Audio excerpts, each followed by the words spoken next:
Hey, World Combat Sports back at it once again with a UFC 284 breakdown. Good morning, everyone. Salute. Hopefully, all is well. You know what I mean? We're going to kick this off. Adjust this lighting a little bit. I'm going to wait for some people to get up in here. You know what I mean? Hopefully, everyone morning is going great. Amazing fight that's coming up against two of the pound for pound best in mixed martial arts. I can't say enough about how the UFC keep on putting these guys in here with each other. If they want to challenge one another, the UFC make it happen. I'm not gonna lie, Bellator too. I just can't talk about this without letting them be a part of it too, because some people compare, they'll say boxing and then they'll say the UFC. No, the UFC is just one promotion. But internal to that promotion, they're doing a damn good job with these individuals fighting. You feel me? We're gonna go through a breakdown right quick. You know, I want to give people a little bit more time to get in the building. Like I said, good morning. It's the weekend. Let's get turned. Let's talk about some mixed martial arts, man. As always, we gotta make it known that WCS covers boxing, MMA, and a plethora of other combat sports. You know what I'm saying? I feel that you get a much better understanding if you cover multiple disciplines, multiple arts. You know what I'm saying? Just not just boxing. You know, especially the fairy tales and fictional stories that goes on every single day with live streams on MMA.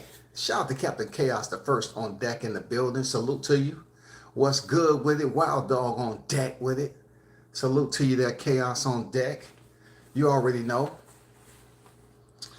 We're about to get to this UFC 284 breakdown. It's quite interesting, to be honest. It's very, very interesting, man. You know what I'm saying? We're going to talk about some things. We're going to talk about some of the top fighters that's on the pound for pound list. Okay? UFC 284 is going down. The main event is the biggest deal of the entire card. Usually I'll say, well, we have 2 to 3 championship fights. We have the co-main to the main. You know what I'm saying? So you have 3 championship fights usually. But this one we having 1 championship fight. But it's with the top 2 pound for pound in the business, in the world, in mixed martial arts. The top 2 pound for pound. You have Alexander Volkanovski and Islam Makhachev. This is going to be incredible. This is going to allow somebody to pretty much establish who's the more dominant fighter, plus build another layer to their resume that you actually need to become one, the greatest, or can be considered a legend and so forth. But Alexander Volkanovski is moving up from 145 to 155 to face the man himself, man. The man himself. The one is everybody talking about out of Khabib the Magomedov's camp. Islam Makhachev. For now, I'm just going to call him Islam. Okay? He's the reigning, defending 155-pound champion. That's who we're going to, call him the rest of the time. I'm not going to go through his name. You know what I'm saying? And then, of course, Volkanovski, who's well known as the 145-pound world champion. He's proven. He's certified. He's official. He's freaking defending his title. Stick 'em boys on deck. I see you. What's good? Appreciate you pulling up in the building. So I'm a little bit older, so let me go through the pound for pound list, right? I'm a little bit older and my mind ain't the way it used to be. So let me so number 1 on the pound for pound list is Alexander Volkanovski. Number 2 is Islam Makhachev. 3 is, who is that? The ink kind of freaking blended in. Is Leon Edwards, number 3. Number 4 is Kamaru Usman. 5 is Israel Adesanya. 6 is Alex Pereira. All right. 6 is Alex Pereira. 7 is Aljamain Sterling. Okay. 8 is Charles Oliveira. 9 is, Who's that? Number 9, Brandon Moreno. Number 10, Jerry Prochaska. Jerry Prochaska. 11, John Jones. 12 is, who's that? 12 is Dustin Poirier. 13th is Jamal Hill. 14th is Robert Whitaker. And 15th is Davidson Figueiredo. I had to kind of do some soul searching because my mind ain't the way it used to be. So I had to kind of put this. But that's your top 15. Let me read them in reverse. In reverse, number 15 is Davidson Figueiredo. 14th is Robert Whitaker. 13th is Jamal Hill. 12 is Dustin Poirier. 11 is John Jones. 10, Jerry Prochaska. Number 9 is Brandon Moreno. Number 8 is Charles Oliveira. Number 7 is Aljamain Sterling. 6 is Alex Pereira. 5, Israel Adesanya. 4, I think it is Kamaru Usman. 3, Leon Edwards. Number 2 is Islam Makhachev. And number 1 is Alexander Volkanovski. I kind of have to, kind of jot some notes down on that. This is a big deal with the pound for pound list because one of the only times that we have not seen a heavyweight champion on the pound for pound list. The heavyweight, if you really follow the sport, let me break it down to you on why the heavyweight is not on the pound for pound list. And it's quite odd, to be honest with you. But check this out. And for those of you that didn't get it, it's nothing on my hand. It's nothing on my hand. But anyway, just a little humor on Friday, y'all. Okay, so number 1, Alexander Volkanovski is the current reigning defending, featherweight world champion, 145 pounds. No doubt about it. He's the man. He sat up there and won the title from Max Holloway. And he fought him twice, 2 other times in the trilogy, beat him. He also beat Brian T-City Ortega and Chung Sung Jung, the Korean zombie, y'all. You know what I'm saying? This man hasn't lost since he been in the UFC. He hasn't lost since he been in the UFC, bro. He's going in there against Islam Makhachev, right? And Islam has a huge push going behind because he's in the camp, he's in the guidance, the tutelage of Khabib the Nurmagomedov, the former pound for pound, and the one that's basically they consider a legend, Hall of Famer, all of that, the Eagle himself. He runs his camp extremely tight, and he has a whole different training regimen that people talk about as being very, very strict. Very, very strict. That's with praying every day. That's with no phones, no nothing. He don't tolerate that shit, period. So Islam had his opportunity. Now let's look at Islam, who he had to be. Like, Islam didn't have a huge, Islam, he just didn't have a lot of big names leading up to when he was able to go in there and fight Charles Oliveira. You know what I'm saying? But he finally got his shot, and he subbed him out. Now, that was huge for Islam because that just goes to show you that Khabib can raise champions. People was wondering, you can go in here and win all these fights, but as a trainer and as a guy that's head of your camp or your gym and has this Eagle FC organization, can you and your people train and raise champions up out of there, right? So Islam subs out Charles Oliveira and becomes the 155-pound champion. Now let's go back a little bit. Khabib was the man. He retired 29-0, y'all. Absolutely. He retired 29-0. Let's go back to it. WCS will break this shit down for you. Khabib Nurmagomedov is considered one of the best 155-pounders of recent day, right? He fought Al Alaquenta for the 155-pound vacant title. He beat him. You know what I'm saying? He got it over with.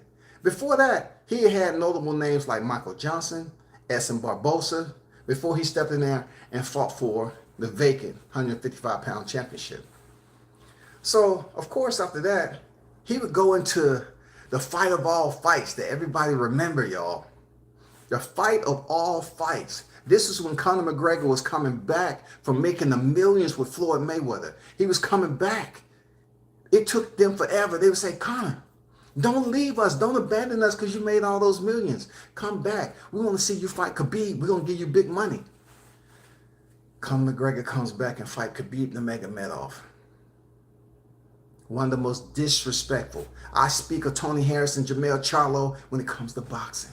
But when it comes to mixed martial arts, Conor McGregor, what he did to Floyd Mayweather doing that press tour, and what went on between him and Khabib, I have to give the Khabib disrespect a little bit higher than the Floyd Mayweather disrespect. You know what I'm saying?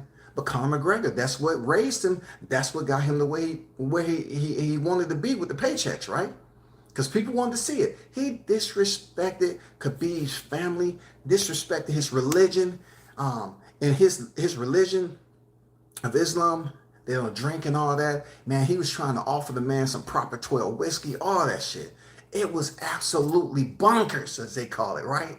So they get in there, and it was a damn good fight. Initially, when he shot in for the single, he didn't get it, but he kept working and working and working. And credit to Conor, he just didn't lay down. He actually was defending pretty well for somebody who they said was a white belt BJJ. You know what I'm saying? He did fairly well. But as the fight went on, Conor was pressuring, and you know Conor's a southpaw fighter, and he really, you know, he has that as his signature, you know, being a southpaw striker, and he has decent power, right? And for a minute, it seems like he was gonna, you know, kind of break Khabib down with the pressure and maybe land that one shot, but it didn't go that way. Once Khabib started to tap into that cardio and to them lungs, baby, hey, it was a wrap. He broke Conor McGregor down and subbed him out in the 4th round with a fulcrum choke from the rear. It was over. No, it wasn't over exactly, because Khabib is like, yeah, I did what I said I was going to do. And then he turned around and he was listening to Dylan Dennis over there on the sideline, continue to run his trap, and he threw his mouthpiece, and then next is history. Khabib Nurmagomedov took flight, y'all. Look. Khabib took flight. He spread his wings, jumped the cage, spread his wings into he started throwing punches out there. And man, it's chaos. This shit's heard all around the motherfucking media waves. This shit went viral. Khabib jumping out in the crowd to fight Conor's team. Not only that, it was punches being thrown inside the cage, y'all. Punches being thrown inside the cage. Anyway, he was fine. From what I understand, he was fined damn near $500,000 for that brawl. Now, check this out. I know it's about the pound for pound in this lead up. I'm just talking about the 155-pound division. Now, peep this out.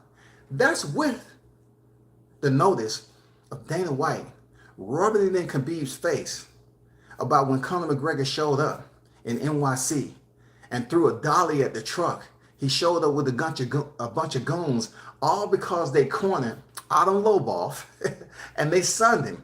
Hey, listen to me. Shh, keep your mouth shut. Okay? Keep your mouth shut. We here. It's like, keep your mouth shut, okay? You know how you, you get that bug? Keep your mouth shut. You got it? Tell Conor, we're gonna fight. Don't worry about it. No talk. Shh. We're gonna fight. And Conor went livid. He packed up the motherfucking PJ, and he came over there with his people. And that will always go down in history as one of those moments where if it was any other fight besides Conor McGregor, it seems like they would have kicked that man far out the UFC. But they end up using this to promote the fight with him and Khabib. Anyway, moving forward, Conor pops pass, rest in peace. Not Conor. Khabib's pops pass, right? Khabib Nurmagomedov, his dad passed. A guy who played an intricate role in his life. He passed and Khabib vacates the belt. Then Charles Oliveira gets a shot with Michael Chandler. Charles Oliveira gets it done. He stops Michael Chandler with punches. All right? So he's doing good. You know what I'm saying? He goes in there and has some of the common opponents, as Khabib did. Khabib had Dustin Poirier, and he had Justin Gaethje. So did Charles Oliveira. Charles Oliveira goes in there and fight Dustin Poirier, who they've given ample opportunities to become world champion, and he stops him in 3 rounds. RNC, submission, rear naked choke. Then up next, they give Justin Gaethje an opportunity. They give Justin Gaethje another opportunity. Boom. He subs Justin Gaethje out in 1 round. So check this out. His next opponent is Islam himself, the one and only. Charles Oliveira gets subbed out in the 2nd round.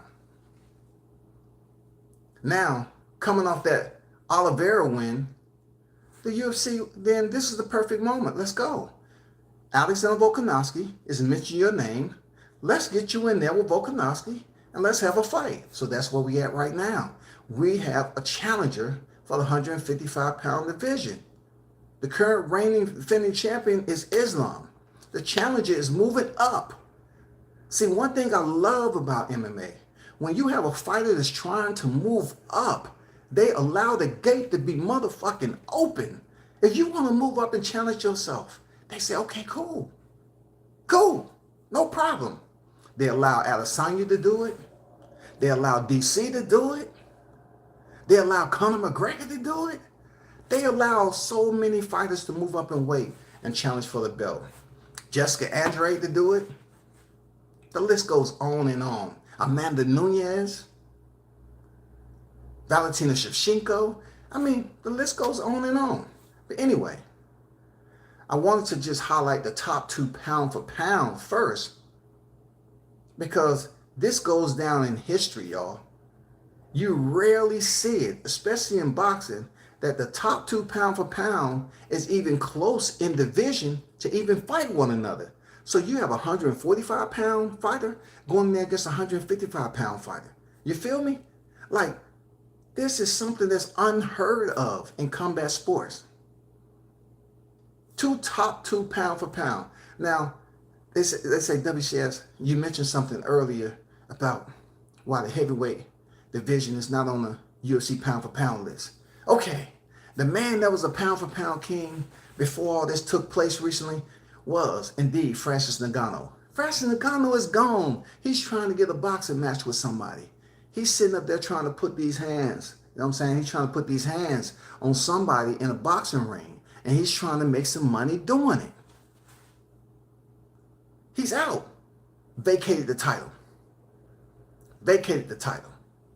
You feel me? So that's where we have a shift. Volkanovski goes to the front, who I consider him to have some of the best hands in combat sports. Alexander Volkanovski boxing, some of the best hands in combat sport. Now, his takedown defense against a grinder, a practitioner, a wrestler, a sambo type of fighter like Islam, let's see. Let's see how it's going to work. Let's see how his BJJ game, how he's going to work off his back, if he's able to get put on his back. I don't know. Islam may get put on his back. You never know. This is going to be an amazing fight. Top 1-2 pound for pound in the world will square off for the title. Top 2 pound for pound. When have you ever seen that happen in combat sports? Not often. So going back to the pound for pound, y'all be sure to check out that UFC 284 is going down this week. Yes, it's going down. It's going down. I know. I'm looking forward to the fight. Now, in the co-main event, it's okay. That's all I'm gonna say about that. The co-main event is okay, but it's the main event that everybody's gonna be tuned into, because you do have 2 top pound for pound fighters. And why would they put them on a card without an actual championship on the co-main event? You know what I'm saying? Somebody, but I guess everybody's in between fights, so they couldn't even find a female fight to put on the co-main event for this. But it's going to be epic. It is going to be epic. All right? That's the 1 and 2. Remember, Alexander Volkanovski, and number 2, Islam Makhachev. Number 3, I'm gonna give a breakdown of this pound for pound list because that's what I do. You know, no notes, none, just straight off the rip, the dome. Number 3 is coming in Leon Edwards. Leon Edwards is considered the Demetrius Andrade, sort of kinda, of mixed martial arts. The reason why I'm saying that is when you have a guy who doesn't get any respect, but people say, oh, he got the skills, he got the skills, he got the skills, then people want to see the skills. And they just was able to see the skills with Leon Edwards when he knocked out Kamaru Usman. Toby, what's good? Don Vaughn on deck. The Boxing Mind salute to you. So, when you get Leon Edwards, man, they kind of give him that same disrespect as Demetrius Andrade in boxing. But he proved it. He was losing the fight, and in the 5th round, he ended up KOing Kamaru Usman, who was doing pretty well for himself. We're going to get to him next. So, shout out to Leon Edwards being as high as pound for pound number 3, y'all. Pound for pound number 3 in front of Kamaru Usman. Not too long ago, Kamaru Usman was a pound for pound, dog. He had defended his title. Recently he was number 1 pound for pound. Now he sits behind Leon Edwards. I know that much. I eat him up inside. You know, Kamaru Usman says, I got to get back in there. I was winning that fight. I just got caught by a high kick. I want to get back in there. But he's sitting at number 3. Number 4 is Kamaru Usman. Now let's take our time with this because it is special. Kamaru Usman, at one point in time, used to say he was only going 30%. Right? He was only going 30%. And people was quite perturbed that he continued to say he was going 30%. And they say, well, where's the other 70? You know, I mean, yeah, you're winning, but you're not entertaining. People look at you as being a boring fighter. So Kamaru changed the levels. He turned the corner, and he really started becoming entertaining. And then he finally had the opportunity to step in there with Tyron Woodley and win the championship. That's when everything started to take off. I'm talking about he's going up. Kamaru Usman started to go up at 170 pounds. He became the welterweight world champion. Now let's highlight how important this is. Because in boxing, every time someone wants to give another fighter credit, they always got to say, okay, who do you give him credit for? Boom, he fought this person. Okay, who did they fight? So let's talk about that. Kamaru Usman fought a Tyron Woodley who beat Robbie Lawler in 1 round to get the title. Then they gave him Stephen Wonderboy Thompson twice. Back to back. Back to back, y'all. Then they gave him a BJJ world champion, Damon Maia. He got him up out of there. Won that. Then they gave him Darren Till. Punished him. Got him up out of there. Then he went in there and fought Kamaru Usman. And guess what? They had like a grinding wrestling match. Kamaru wanted to prove that he was a better wrestler. You know, they had the wrestling thing going on with the little ego. I don't know. But he got the job done, shawty. He picked up the championship from Tyron Woodley. So they said, okay, that's a legitimate win for Kamaru. What's next? Kamaru faces Colby Covington right off the gate. Right off the fucking gate, y'all. Colby Covington, it's been history. They've been talking smack to each other. Boom, he gets Colby Covington right off the rip. Stops him. Then he's supposed to get Gilbert Burns. Gilbert Burns turned around and gets COVID. And what's next? They put Jorge Masvidal, Gangbred, in the motherfucking cage. People's like, oh shit, this might be it. Jorge Masvidal, you know what I'm saying? He has that 5-second knockout of Ben Askren. We've been waiting for him to get his shot. Let's go. Masvidal goes in there and loses a decision. His fans are like, damn, dude. All that street legend, all this experience that you got, Masvidal, come on, Gangbred. It was your moment. No. Kamaru gets the decision. Then, he's supposed to fight Gilbert Burns. Cancel. Finally gets him again, if I got in the right order. Finally get Gilbert Burns again. Stops him. Look, Gilbert Burns used to be his teammate. He's on a tear right now. He's on the motherfucking tip. Kobe Covington, Jorge Masvidal, and then Gilbert Burns, right? So let's not forget, because it's a lot of pieces to put together with this. After losing, Jorge said, I took the fight on short notice. Imagine what I'd do with a full training camp. So Kamaru said, my friend, I'm a Nigerian nightmare. If you feel you need a full fight camp for me, you go ahead and get a full fight camp. No doubt about it. So that's what happened. He fight Gilbert Burns, boom, get him up out the way. Now we got Jorge Masvidal returning for the rematch. Full fight camp. Full fight camp. Full fight camp. Perfect. You was talking all that shit. Full fight camp. Kamaru goes in there and lands one of the most beautiful, one of the most attractive right crosses that you would ever see in a knockout reel in combat. What makes it so beautiful is not just the placement. Not just the placement, y'all. What makes it beautiful is when he landed the punch, followed through with it, Jorge Masvidal was already asleep on this man's right shoulder. He was asleep. It was so punctual. Dude followed through with the right cross. Jorge was asleep, snoring already on his shoulder. And he pushed him off, man, and then commenced to land 2 more punches. The referee returned the motherfucking favor to Jorge Masvidal. You know what I'm saying? Referees, they can be sinister too. Because you remember when Jorge Masvidal knocked out Ben Askren, and Ben Askren was stiff as a motherfucking board? You know what I'm saying? And he still landed those punches. The referees, regardless if they wasn't the ref on that night, they remembered the shit. They remember it, y'all. So when Kamaru Usman landed that straight, laser right cross, and Jorge was snoring on his right shoulder, he pushed him off.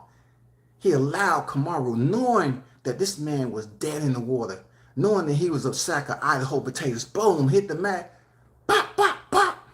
And the referee broke the fight.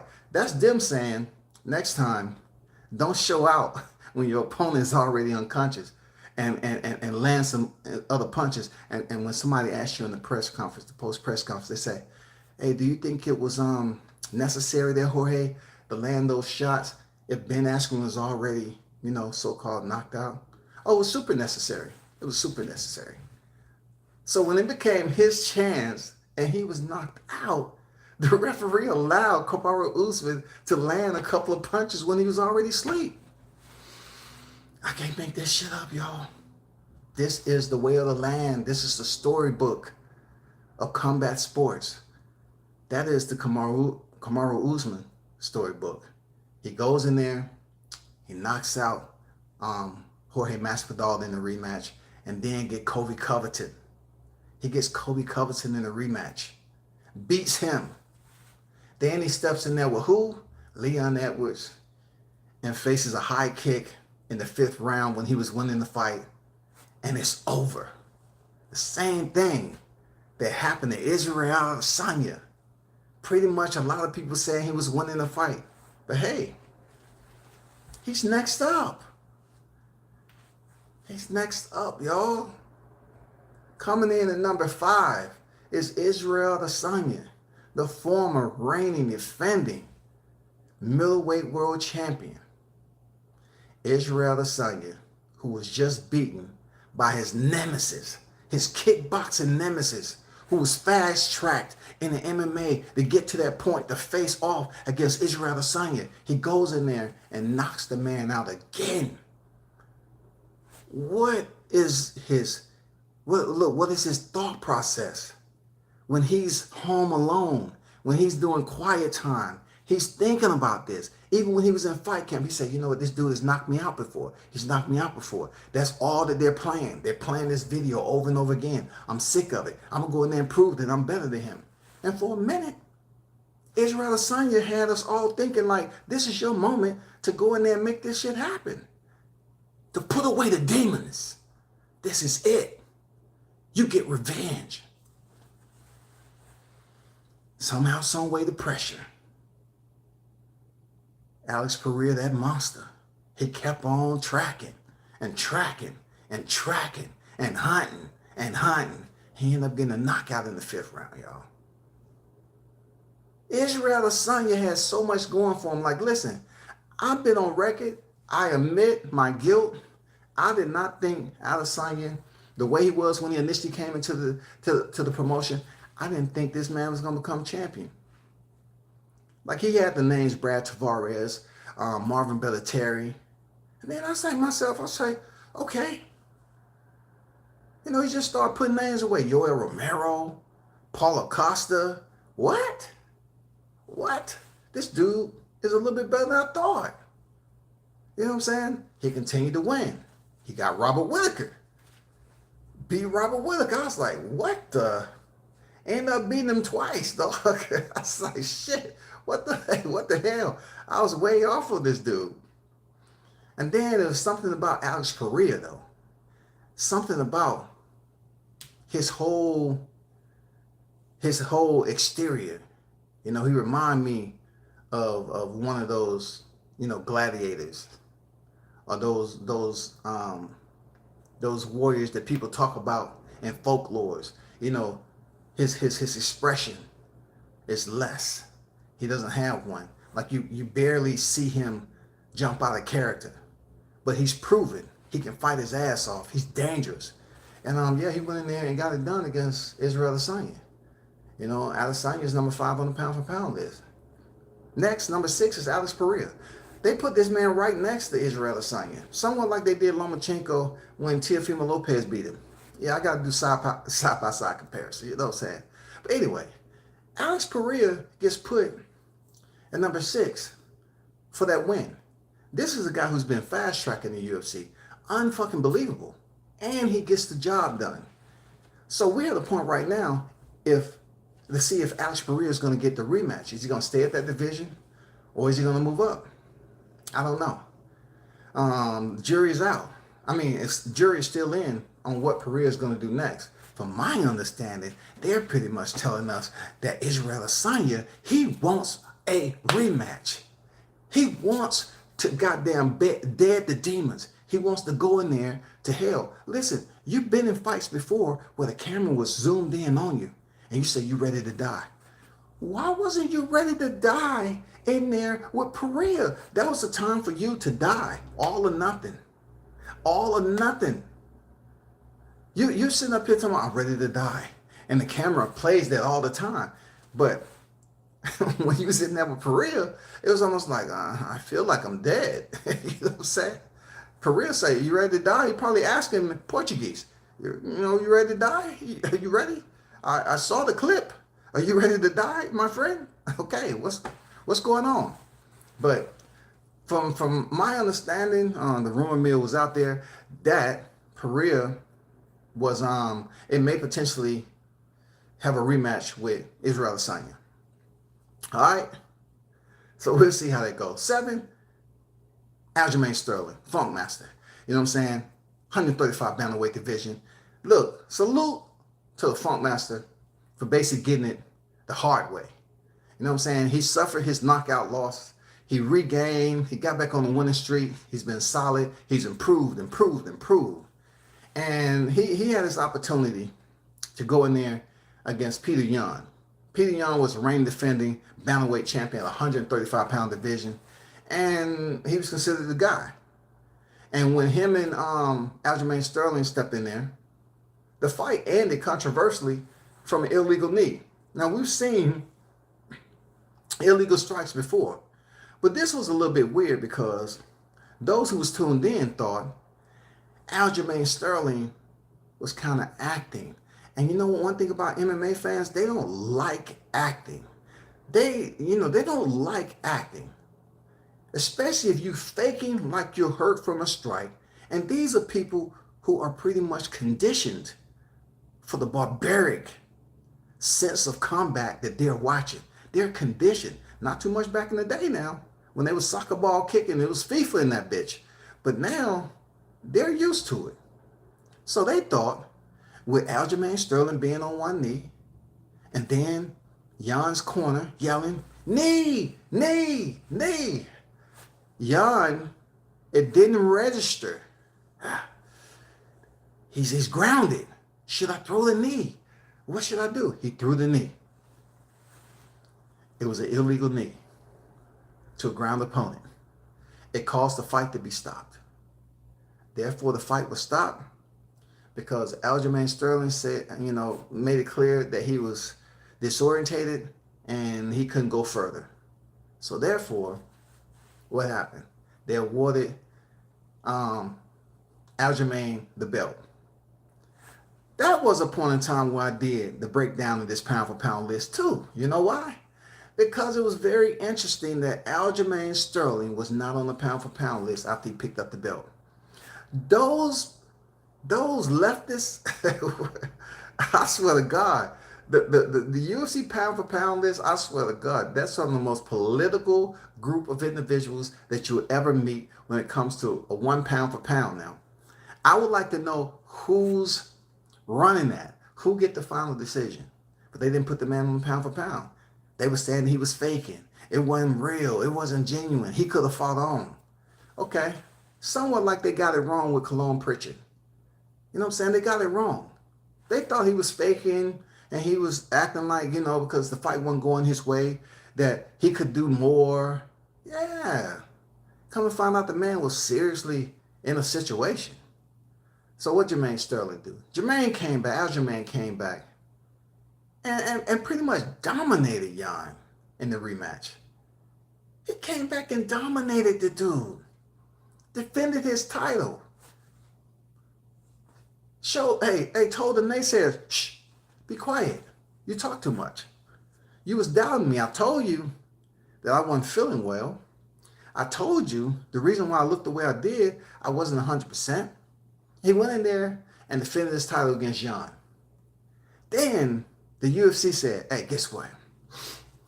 TJ Dillashaw, you coming off one of the most embarrassing downfalls of any fighter. You're damn near at the top. If you don't know anything about his next opponent, Aljamain Sterling stepped in there with TJ Dillashaw, right? TJ was the guy who pretty much got the opportunity to face Henry Cejudo. He was the current reigning defending bantamweight champion at the time. He's been multi-time bantamweight champion, right? One of the best, all right? He has his wins. He went in there and gets knocked out by Henry Cejudo at 125 pounds. Knocked out cold in the first round. And that's what you see with Henry Cejudo calling himself Triple C. Wrestling Olympic gold medalist, flyweight world champion, bantamweight world champion, Triple C. 3 times champion. You know what I'm saying? So anyway, moving forward. He gets put on suspension, TJ Dillashaw. Not only did he get knocked out, he got knocked out of the damn promotion on the suspension because he tested positive for PEDs. So during his suspension, people are tearing him up, thrashing him. You a cheater, you a cheater, you a cheater. So he comes back off the suspension. The UFC hurry up and works him and Saj him back into title play. He gets the shot with Aljamain and he loses. Aljamain successfully defending his title. You know what I'm saying? And people want to praise freaking TJ for fighting through an injury, but yet and still, hey, we got to praise Aljamain Sterling too, who sits at number 7 on the pound for pound list, certified official. You know what I'm saying? He is certified official, bantamweight world champion. Moving on, number 8. Charles Oliveira. Charles Oliveira at one point in time was on a serious win streak, bro. A serious win streak. And like I said before, Charles Oliveira, he won a title fighting for the vacant lightweight title after Khabib Nurmagomedov retired. He went in and fought for the vacant against Michael Chandler. He won. And then they gave him Dustin Poirier and Justin Gaethje. Like I said earlier, he subbed out Dustin Poirier in round 3. And then he subbed out Justin Gaethje in round 1. And then they gave him Islam. Islam subbed him out. He lost his title. Now, it's some things for dudes, mixed martial artists, to probably say, okay, well, you're missing a part. Well, guess what? Charles Oliveira, when he won the title, he ended up losing the title on the scales, right? So, if by chance, when he went in there and fought Justin Gaethje, I believe, Justin Gaethje would have won, he would have won the title. But Charles Oliveira won, he wouldn't have won the title because he lost it on the scales, right? So what the UFC does, the UFC allows him to come back and fight for the title again. They allow him to fight for the title again because he won. He beat Justin Gaethje. You know what I'm saying? When he missed the scales, they allowed him to go back in there and fight for the title, and he didn't get it done. He was subbed out. But he sits at number 8, and I'm curious to know what's next for Charles Oliveira. Now, number 9, it gets very interesting. This is history. This is something that you need to pay attention to, and you catalog this shit, right? This is very important to know for the MMA history for you hardcore fans like myself. Brandon Moreno, salute to the Warriors, salute to you. If anybody low crawled their way through adversity, it was Brandon Moreno. You know what I'm saying? Of recent. So check this out. Deiveson Figueiredo, who's the reigning defending flyweight champion, we're talking about after the Henry Cejudo, who took it from one of the GOATs, Demetrius Mighty Mouse Johnson. Henry Cejudo retires. They put the title up. Deiveson Figueiredo versus Joseph Benavidez. Joseph Benavidez from Team Alpha Male. One that people was hoping and wishing, like Uriah Faber, to get the championship strap. They put him in there with Deiveson Figueiredo. Deiveson Figueiredo misses weight or whatever he had going on, and he couldn't win the title. He ended up knocking out Benavidez though. So what the UFC do? Bon appetit. I'll send you back in there again. They ain't punishing motherfuckers, y'all. They ain't just putting them on the shelf. Hey man, David Benavidez, bro, he lost weight, and this is against the law. Dude, you miss weight over there. They're not putting you on the shelf. They're gonna give you a little bit of time to get back. Look, he missed weight.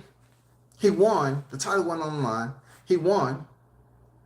He allowed him to come back and fight Joseph Benavidez again. He won. Knocked him out. He's a champion. Legit certified. So he goes in there with Brandon Moreno. It ends in a controversial draw. It ends in a controversial draw. So what the UFC does, they bring him back for a rematch, dog. They bring him back in a rematch. Brandon Moreno subs this man out. RNC subs Deiveson Figueroa out. Subs him out. Nobody's seen that shit coming. Subs that out. You know why I say they didn't see it come? Because Deiveson Figueiredo's a big 125 pounder, bro. What the UFC do? Go in there and we're going to get you a trilogy. They send him into a trilogy. They send him in for a trilogy, bro. Goes in there and Figueiredo wins a unanimous decision. Takes his belt back from Brandon Figueiredo. Take his belt back. Takes his belt back, bro. So Deiveson Figueiredo came in. Brandon Moreno subs him out. And then in the trilogy, Figueiredo takes his belt back from Moreno. So what does a trilogy go? I mean, how often do you see a trilogy materialize into, what's that word they call? Tetralogy? A trilogy became a tetralogy. Listen to me. A trilogy became a tetralogy, y'all. They went from 3 fights into a 4th fight. And guess who won? Deiveson Figueiredo was a reigning defending champion. And Brandon Moreno came in there and dotted that I, came in with a different game plan, surgical. And he lined them up, ended up swelling up Deiveson Figueiredo's right eye. The fight was stopped. He earned his title back. In a tetralogy, y'all. This is the first time it ever happened in UFC history. A fighter fought 4 times. All 4 fights was championship fights, y'all. 1, 2, 3, 4. Uno, dos, tres, cuatro. 4 fights, y'all. 4 freaking fights. A tetralogy, a championship tetralogy. Where can you find it in other combat sports? Man, salute to them guys. Salute. Moving on. Jerry Prochaska. Jerry Prochaska, man, he made his point known when he came in there and got it done. You know what I'm saying? In the light heavyweight division. Came in there, picked up the belt. And then it became a little bit interesting because not too many people knew about Prochaska. Not too many people knew about Prochaska, though. And it was Juan Blachowicz. Juan Blachowicz got a little fame off beating Israel Adesanya for the 185-pound division, who attempted to move up and become champ. It didn't happen. Juan said, it's light heavyweight for a reason, little guy. Get your ass back down there. So listen, he got a little bit of fame from beating Adesanya. Didn't stop him. Went the distance. You know what I'm saying? But got a little fame. And then, from my understanding, I think Prochaska defeated Blachowicz. So now Jerry is the man at light heavyweight. So you look at it like, okay, who's going to beat Prochaska? It looks like he's going to be the man for a minute. And then he has to step away from the sport. And they say, well, guess what? We're not going to allow you to hold up the belt. And we don't know when you're going to be back. So he vacated the title. Somehow in between time, I don't know the whole facts of it, but I'm telling you, somehow, you know, he had like a situation he had to take care of. So you had to have somebody come in there and fight for that title. You know what I'm saying? Or I think Glover Teixeira might have beaten. I don't know how that shit worked. You know what I'm saying? Somehow Glover Teixeira picked up the title. You know, in 42 years old, Glover Teixeira picked up the title. And I think he beat, what was that? I totally run a blank on how Glover Teixeira picked up the title, but he ended up picking up the title or whatever. And maybe Prochaska beat him. He had to vacate, or the other way around, Glover Teixeira lost his title. Yeah, to Prochaska, something like that. And then they allowed Teixeira to fight for the vacant title once Prochaska had to go for a hiatus or whatever. And Jamal Hill and Glover Teixeira fought for the title, the light heavyweight title. So Jamal Hill pulled it out. It's just the fact that they gave Glover Teixeira a second chance. They gave him a second chance to come back in there. He lost the title, and then they gave him a second chance to come in there and fight for the vacant title to see if he can come 2-time light heavyweight champion. Good shit. You know what I'm saying? But at number 10 is Jerry Prochaska. Number 11 is the man himself, the one and only, the myth, the legend, Jon Jones. Now you're saying to yourself, how in God's given name, how in hell, how does the UFC gods, how does the mixed martial gods allow this shit to happen? Jon Jones is top 15 on the ranking system, y'all. Think about that. Process it now. Jon Jones hasn't fought since February 2020.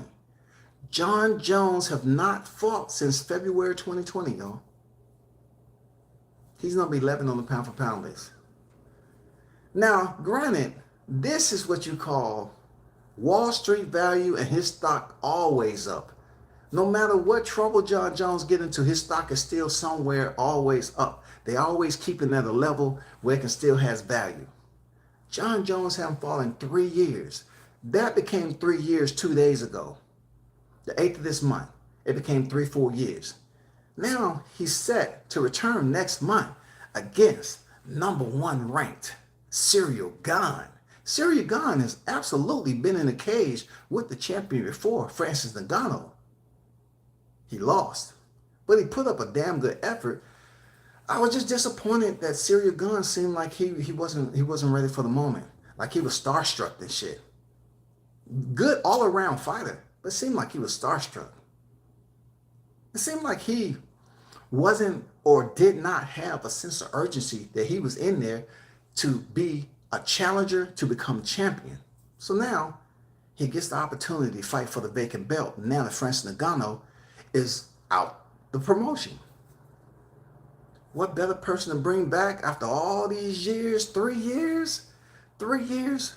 The one and only John Bones Jones.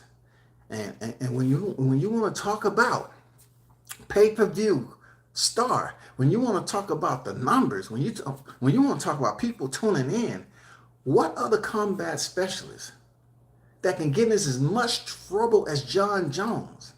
People don't even really talk about it. They're going to welcome this man back. When he steps to make his ring entrance, people ain't going to be booing this dude. They consider him to be a legend, people. They're going to be like, oh shit, John Jones back. He back. John Jones is back. John Jones is about to make his return, y'all. Hold on for a second.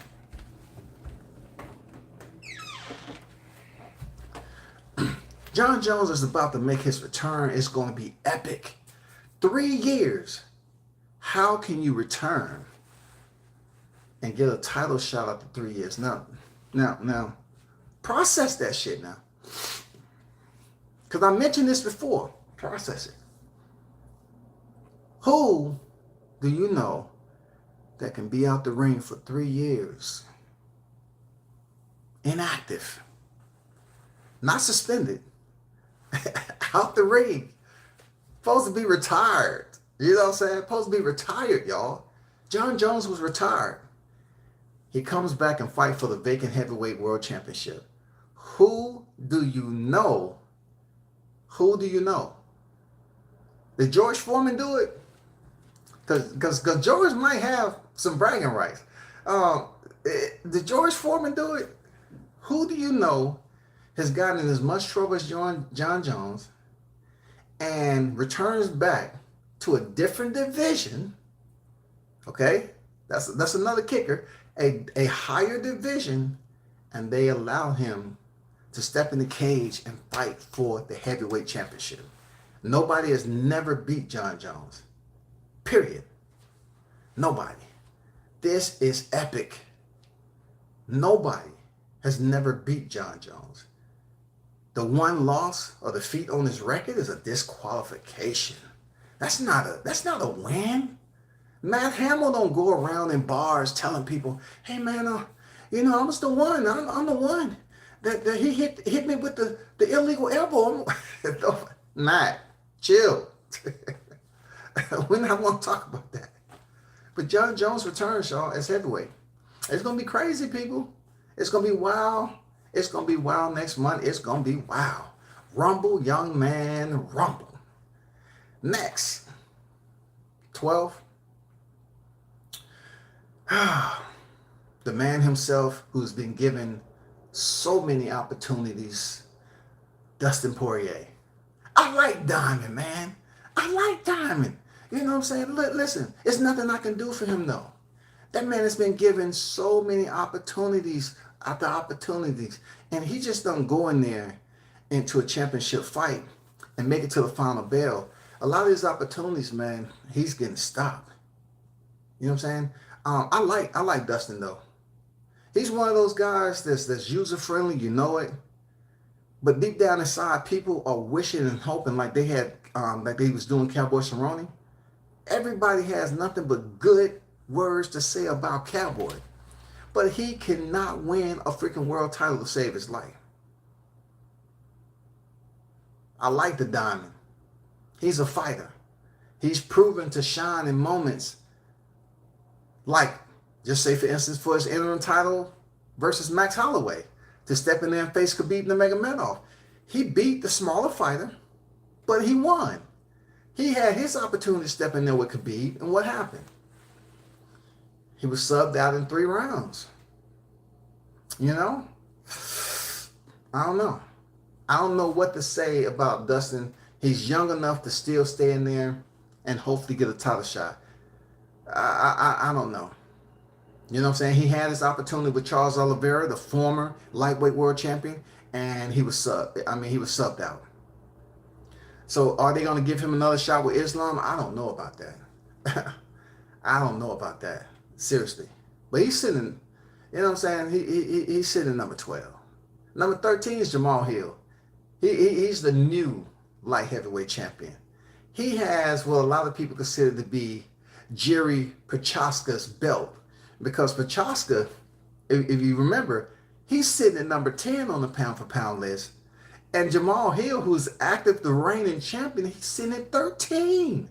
And you saying, how the disrespect? The reason being is that Jerry had to vacate his belt for medical issue or whatever.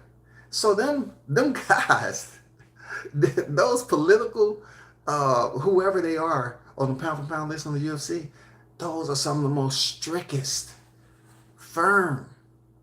I'm talking about authority. Like they live. It's a tight ship that they run over there on that pound for pound list. Boy, I swear to God, like if you didn't impress them, they can say, nah, I know he beat so and so, but hey, I just can't put him up there in the top 10. Even though he beat the guy that was in the top 10, it just didn't do it for me. Who agree? Who agree? Nobody? Okay. You know what I'm saying? Oh, y'all do? Okay, yeah. We're going to keep him down the bottom 15. That's what it is, man. Jamal Hill wins the title. I've seen fighters beat fighters for the first time for the championship belt, and then moved into the top 10 where their opponent used to be. But Jerry is right at the back door at the number 10 spot, and Jamal Hill is number 13. Number 14 is Robert Whitaker, bro. And shout out to Jamal Hill. I know a lot of people not recognizing your feat, but big salute to you, brother, out of Michigan. You got the job done. You definitely going to have to bring it against Prochazka. Ooh, that's going to be a tough fight, brother. That's going to be a tough. I wish you nothing but the best. Number 14, Robert Whitaker. Robert Whitaker, former middleweight world champion. Good dude. He's still hanging around, man. He's still trying to get himself back into title contention, of course. The champions have changed. We don't know how long Alex Pereira is going to be there at that division at middleweight. But right now, he's the reigning champion. Will we see Robert Whitaker sometime in the near future? Probably so. Probably so. You never know. Probably so. But shout out to the former middleweight world champion. And then bringing up the number 15 spot is Deiveson Figueiredo, y'all. Deiveson Figueiredo is the one that was a part of the tetralogy. All right, the first tetralogy ever in the UFC. Him and Brandon Moreno fought 4 times, a total of 4 times. They didn't fight just a trilogy. They fought a total of 4 times. Figueiredo had the belt, controversial draw. Next time he came in there, he was subbed out by Brandon. The trilogy, he won it back via decision. The tetralogy, he lost it. His eyes swelled up. Shout out to Brandon Moreno. Is it possible for them to have another fight? That's what we want to know. Will the UFC make another fight? Or are they saying, oh, we done with this? Because truth be told, it's damn near like a rubber match in that bitch. Serious. You know what I'm saying? It's something that has to be proven. You know what I'm saying? He has an RNC from Moreno, right? And then a unanimous decision win by Figueiredo. And then a stoppage. So right now, Brandon Moreno is pretty much up 2-1. He's up 2-1. Somewhat kind of sort of. You know, he's up 2-1. Is it worthy of a fifth? Possibly, yeah. Possibly, yes. Yes, sir. So Deiveson Figueiredo is the former 125-pound flyweight world champion. You know what I'm saying? He fought there for the vacant when him and Cejudo retired. He picked up the belt. He fought Joseph Benavidez twice, beat him twice. And then, like the UFC, they are well known for putting the best matchups on and putting them in there in the cage for the viewing pleasure of the audience. I love it. I love it. Because you always know that you're going to get some fights with MMA, especially when it comes to Bellator, UFC, PFL, Eagle FC, all these organization, promotions that's out there, you're going to get these fights. You're going to get the fights of the people who want to fight one another. You don't hear of like, okay, say for instance, this is a rarity, right? 2015, in 2015, right? Tony Ferguson was supposed to fight Khabib, fight canceled. From 2015 to 2020, it was total of 5 cancellations of Tony Ferguson supposed to fight Khabib Nurmagomedov. I don't know what the hell happened in that particular scenario, but that shit was wild. Bruce Gas Boxing Jazz, what up? What up? What's good with you, OG? DS11, I'd rather watch women's MMA. Man, look too lethal. Hey, they both consist of blood. It depends on who's in there. You know what I'm saying? It depends on who's in there. Seriously. I did a live on women's MMA. You know, the women have less divisions than the men. The man has 8 and the women has 4. You know what I'm saying? 115, 125, 135, 145. You know I do this. You know I do this, right? So therefore, getting back to the number 15 spot, will they do it? I don't know. But Khabib and Tony Ferguson supposed to have fought 5 freaking times from 2015 to 2020, and it was canceled every time for whatever reason. Now Khabib is retired, and nobody's talking about Tony Ferguson because he is lost terribly. He was kicked in the face by Michael Chandler, and Justin Gaethje put those hands on Tony Ferguson. They still gonna consider Tony a legend because he's been in there with some of the big names, even though he didn't get the victory. Shit is wild, bro. One of the reasons why I cover mixed martial arts, I may speak about boxing a lot, but behind the scenes, I don't go live on boxing a lot because I'm looking at MMA and BJJ tournaments. BJJ tournaments is one of the most dynamic systems of combat that a person can undertake and be trained, because it doesn't require you to just be this bulk master, this damn physical specimen. You can become really a lethal weapon based off what God blessed you with. When it comes to joint manipulations, all right, oxygen, the system is just amazing, BJJ. I would tell anybody, start their kids off of wrestling and BJJ. Real talk. You can always get the hands, real talk. You can always get the hands, but most of the time the fight is going to end up on the ground. One thing about BJJ is that it's gonna teach you to make entry. It's gonna teach you what to do when you get a hold of your opponent. You know? But anyway, Rafael dos Anjos. I think Rafael dos Anjos was supposed to fight, I forgot who it was, man. 4 times. The fight was canceled for some reason. I forgot who it was, but I know for a fact Tony Ferguson and Khabib Nurmagomedov, they had 5 cancellations from 2015 to 2020. I was like, wow, will they ever fight? It's over now, though. There's no way that they ever fight. A lot of people don't think Khabib is coming back per his mom's wishes. I think he's going to stay retired. He's running the Eagle FC, and he's running his own gym. I mean, his champion Islam is out of that gym. So, hey, look out for the Russians, man. Look out for the Russians, bro. Look out for the Russians. Seriously. They coming, bro. Hey, just like we just had the 3 kings, we had Israel Adesanya, Kamaru Usman, and Francis Ngannou. We're down to 0. They never should have took the picture. They never should have did this right here. You know what I'm saying? They never should have did that. Because first, you know what I'm saying, 1 lost. You know what I'm saying? Kamaru lost. And Francis Ngannou vacated because to hear him tell it, he was like, it wasn't really about the money. It was due to other variables that concerned him about the health and well-being of the fighters. You know what I'm saying? But shout out to them. Let me read some of these people in the chat. But hey, that's the breakdown of the top 15. Look, I'm not saying there's nobody else that can break it down like me, but I cover boxing and MMA. So when people sit up here and talk about this, that, and the other, I don't care. You are flooding your brain with boxing all the time, not me.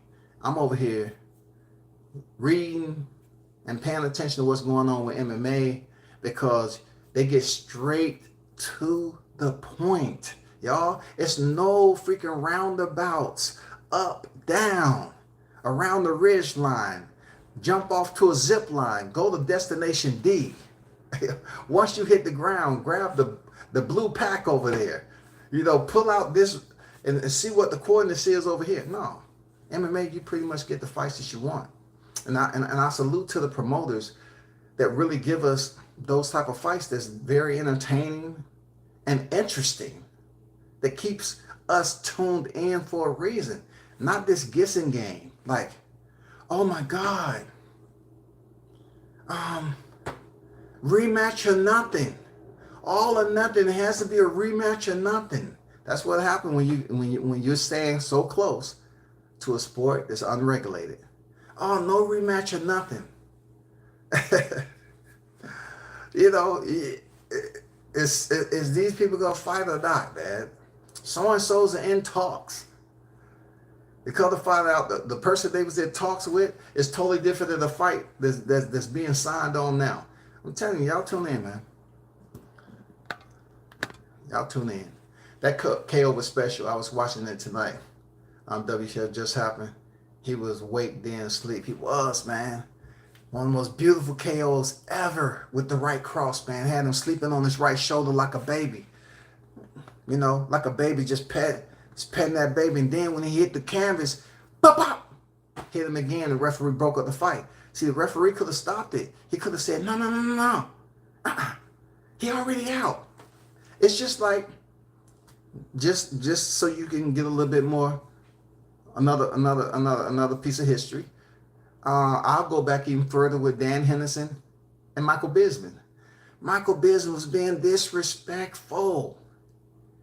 Dan Henderson hit him with the H-bomb. Pop! Bisping was out cold. Henderson took flight. Smacked him with the elbow. I mean, that's one of the hardest elbows I've ever seen an unconscious person get hit with. He smacked him with the elbow, and the dude was asleep, y'all. Sleep. The referee knew he was asleep. Everybody knew he was asleep in the damn arena. Michael Bisping, sleep. Goddamn Dan Henderson jumped up, and he goddamn elbowed the shit out of Mike. Mike feel that shit to this day. To this day, shawty. Michael Bisping feel Dan Henderson elbow to this day. Why the elbow game, boy? You know what I'm saying? Whack. Shout out to them, dog. Shout out to Dan Henderson. Team Quest. The Exo Factory on deck. Salute to you, brother. What's good, though, Exo?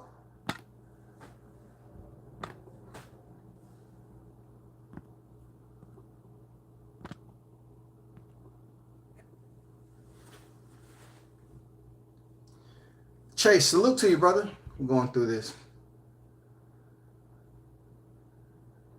Crazy thing about Usman is he practically has one good leg.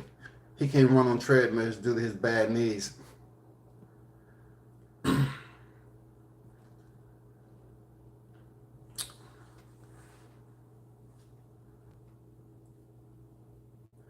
I appreciate that, Boxer's Mind. Appreciate that. Appreciate it. Thank you. Salute to you for the comment. Don said Khabib caught Conor with that nice right hand. Yeah, man, out of nowhere. Overhand right. No doubt about it. No doubt about it. You know it. Let me get back to the one leg thing about Kamaru Usman. Right? So, it's been noted, for those of you that follow close to the sport, I just have to say that because people be trying to be petty, you know what I'm saying? They be trying to be petty when it comes to MMA. Boxing, look, this is the crazy part about it. And I appreciate you dropping that comment about his one leg, right? It's always good to peel back certain layers, man, for interaction and topic, right? Topic discussions. The crazy part about it is when he broke that news about him not running. He said, I haven't ran in 3 years. But this cat has been dominating. He ain't getting tired of nothing, dominating. And wrestling cardio is different than actual marathon track cardio now. MMA, in a sense, in combat, is different than boxing. You have areas of the challenge, of the hunt, of the competition, that the fight can go to the ground. Just like in boxing. Boxers can hold a little bit depending on the third man in the ring, how long they let you hold. Or just like we just seen with Emmanuel Navarrete, because I got to be petty, where he spit his mouthpiece out and bide more time. Just like Anthony Joshua did against Andy Ruiz, spit his mouthpiece out to buy more time. Just like Errol Spence Jr. when his mouthpiece was knocked into the damn 5th row and they had to goddamn log into their iPhone and turn on GPS to find that. Yeah. You know what I'm saying? It has a way of fighters being able to catch a breather in mixed martial arts. This is not the case with Kamaru Usman. Like, I can't say as a wrestler that he's been laying and praying. He's been doing what the fuck he's supposed to do, y'all. He's been doing what the hell he's supposed to do. I ain't gonna lie to you. Kamaru Usman, when you want to talk about cardio, 5 minutes per round in championship fights, 5 rounds, 5 minutes apiece. A total of 25 minutes. He hasn't shown, for somebody who hasn't been on the treadmill, he has excellent freaking cardio. If he does get tired, you can't see it. Like with Gilbert Burns, for instance. His fight with Gilbert Burns, he got hurt. Does that have anything to do with cardio? That was just a nice shot landed by Gilbert. That used to be a fighter that was his stablemate. You know what I'm saying? They was close. But they had to separate. They had to go through the, you know, they had to go through some emotional, how you put it, ups and downs. Because from my understanding, they was really good friends before they had to fight each other. And then, you know, Gilbert had to leave and go train somewhere else. And it was talk, this, that, and the other. So anyway, Gilbert had his moment and Kamaru finished it. When it comes down to the cardio issue, him having, you know, a bad leg, while it lasted, I see him still being one of the biggest threats in that division. And I truly believe that it's a high possibility that he will get his title back from Leon Edwards. He was winning the whole fight.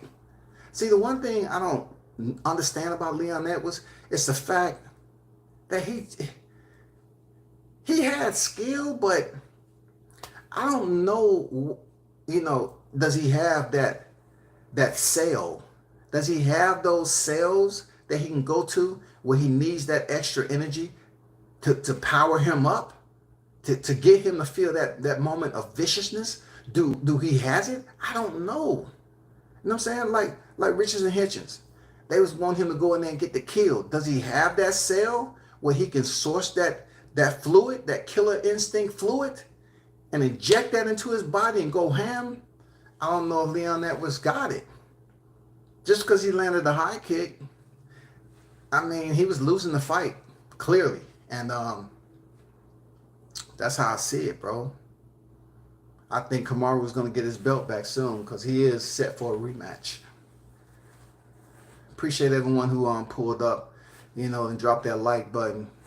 You know, appreciate, salute to the ones who support and donate to the channel, Real Talk. Thanks for hanging out with me this morning. It is the weekend. You know, I was just sitting back thinking. I said, hey, y'all better get that Valentine's Day shit ready. You better get that Valentine's. Look, y'all want to hear WCS thoughts on Valentine? Y'all want to hear? Hold on for a second.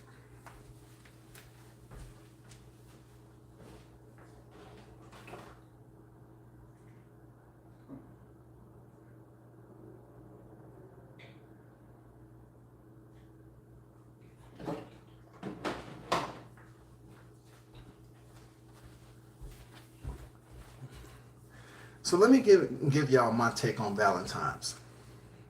I think it's absolute garbage. Valentine's has absolutely no place because the only individuals that benefit from it is those partners at the time, those mates at the time. You know what I'm saying? That only benefit, the women is the only one that benefit from Valentine's Day. I don't really see the fellas getting too much of Valentine's. It's just another day after Christmas. After all the Christmas shit you done bought your girl, then you gotta turn around and she up there talking about, I need some jewelry, my wrist. I need some on my wrist. I need some around my neck. But you just went through Christmas. It was the 25th of December. Less than a month and a half, we're in Valentine's Day, and you're talking about going back to the motherfucking store, and some of you cats are still paying on what you got them for Christmas, shawty. Stop the madness, man. Come on, Valentine's Day is garbage. Look, brothers, let me tell you something I'm talking about as genuine and sincere as I can be. Don't buy your girl no flowers. Listen to me. Don't buy your girl no flowers, man. You can do what the fuck you want. I'm just saying, flowers gonna die out in 5 or 6 days. A female that allow you to say, a female that push for you, encourage you to go to the store and get her all these motherfucking flowers. Just so she can put them on the gram and say, look what my man did for me. This, that, and the other, and all this other shit. Those motherfuckers gonna be dead soon. And all the money, the $30, $50, $60, $70 that you put into a bouquet to get red roses, white roses, and all that. Now, if you're married, y'all might have a system, a traditional system. But for me, Valentine's Day is garbage. I'm not saying I ain't never brought a female something for Valentine's. All I'm saying is it's a waste of money if your female don't understand that. Would you want me to rather give you the money? Would you rather have me get you something that you can continue to enjoy days out? Or do you want some flowers? Do you want to spend $100 on something and throw them in the trash when they're dead? You can't benefit. You can't put them on the plate. You can't put some gravy on them petals and goddamn start eating flowers. You ain't chomping down on the stem of the rose, man. That shit's painful. It ain't nutrition at all. You ain't chomping down on some motherfucking thorns. You know what I'm saying? I'm trying to tell y'all. You need to break this down to your girl. Go out to eat. Would you rather go to a nice restaurant and spend that money on a nice ass meal? Rather than talking about, baby, look what I got you. Look what I got you. I got you the roses, all colors, baby. Yellow, white, red, green, blue.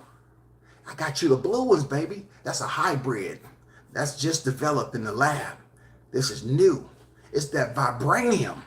I bought you those vibranium roses.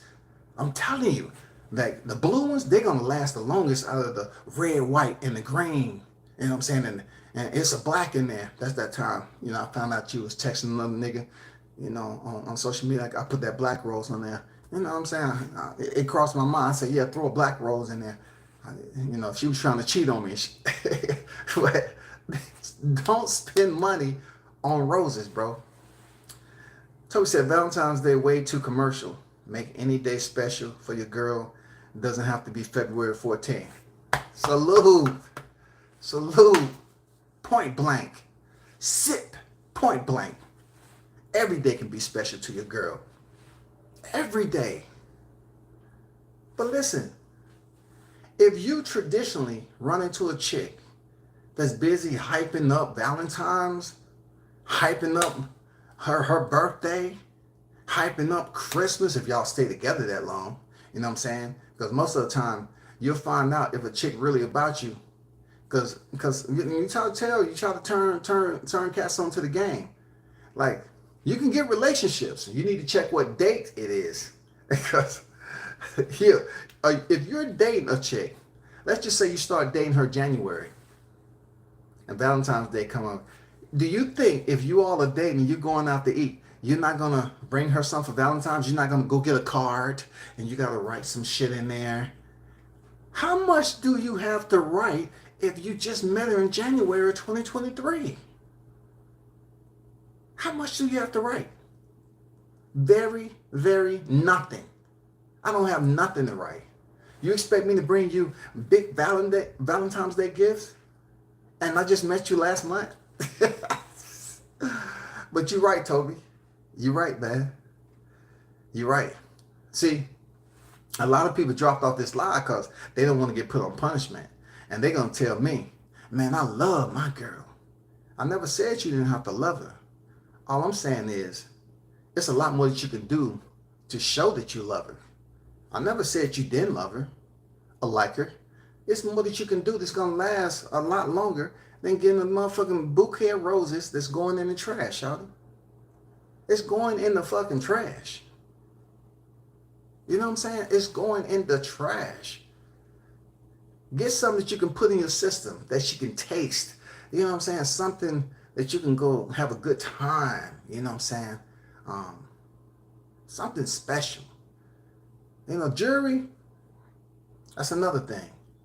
If a female that you haven't been with for a while and she wants this expensive piece of jewelry and she feels some type of way because she don't have it, and that shit is $400 or $500 and y'all haven't even been together for 6 months yet, and just because Valentine's Day falls within the in that time frame y'all been dating, that's nonsense, y'all. That's nonsense. That's lunacy. When it comes down to it, that's lunacy, bro. Seriously, that's lunacy. No ifs, ands, or buts about it. Seriously. But man, I'm not gonna break anybody else's mood because it might have been some people tuned in. It might have been some females tuned in. They might have started to get a little bit emotional. They might have felt like, oh, WCS, F WCS, man. 50-year-old nigga, man. Oh, dude, F him, man. He don't know shit about making a woman feel good on Valentine's. Okay, what's gonna happen? Let's just say this. What is your girl? You know, you go all out on Valentine's Day, and then her birthday is in the same month of February. Her birthday is in the same month of February. What the fuck you gonna do? Is it Mother's Day coming up too? What is she a mother? What is she a mother? You gonna keep on the whole year? It's just all about the woman.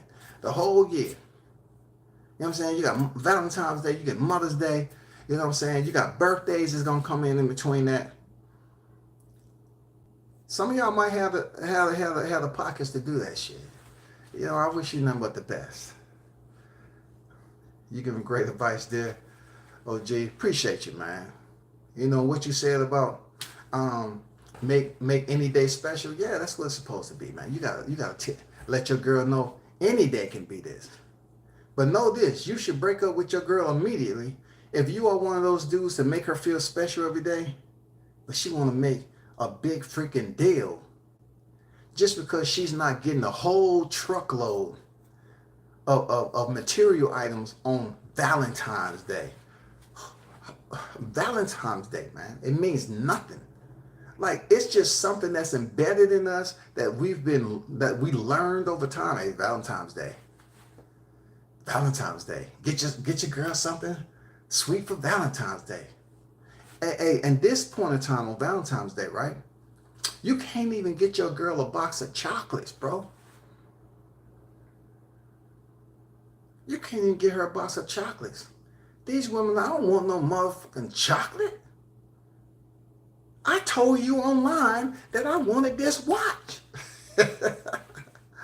I wanted the necklace. I wanted some earrings, goddammit. I wanted this tat that I could put right here. I want a tattoo.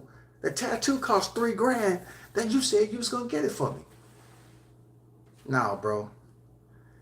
That shit, man, it's expensive for all the wrong reasons. You know, especially, I don't know what the birthday is gonna do. What if her birthday was in December? What if her birthday was in January? What if her birthday was at the end of January? How do you make that work? But that's all I got. That's all I got. That's my UFC 284 breakdown. That's my pound for pound. You know what I'm saying? That's my pound for pound breakdown. You already know. Continue to support the channel, man. One love to all y'all. Appreciate you. Thank you for tuning into the channel, and continue to support, man. I'm out.